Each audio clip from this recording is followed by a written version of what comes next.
In the first place, what drew me to the painting was the everything around me. I started drawing as a very young person and drew everything that was happening around me. And then later on, I started actually painting probably by the time I was 13.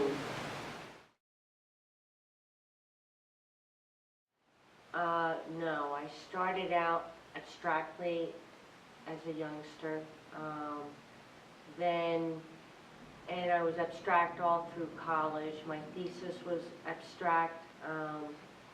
And then once I moved into New York City, the work changed. It became the shadows and the darks and the highlights and the brights in New York, and the structure and the windows, what was in them, what was outside of them, the reflections, it was everything about the city that made me want to paint the city. So I started painting urban landscapes, and I then ran that out for quite a long time. I also did a lot of odd portrait work, and I had some success at it, but there was a change where it was no longer satisfying to me. So we ended up, through exploring various different mediums, like things like printmaking, I was trying to figure out how to reapproach my work and what it is I was going to end up saying.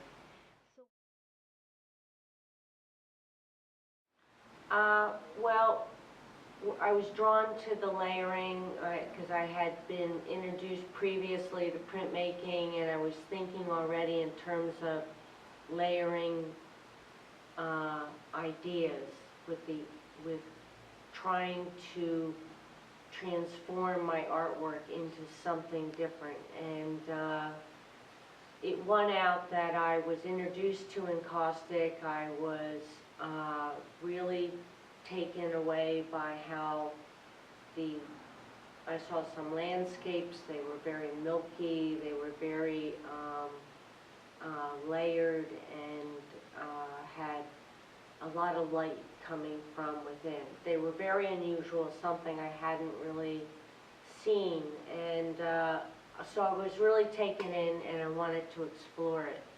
And it kind of went off at the same time that I knew I wanted to explore an abstract language.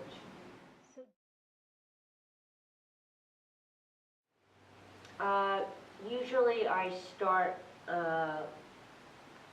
with a vague idea. You know, I might be thinking, well, you know, I'd like to do maps, I'd like to do something with an aerial view, I'd like to do something in a layered sense. So it's a vague notion, it's an idea. I start out and I may change course. I often will, if it's in the case of this painting,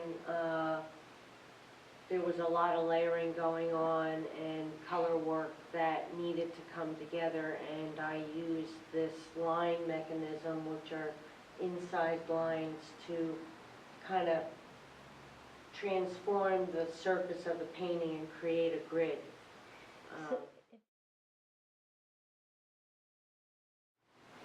That's a difficult question. I would say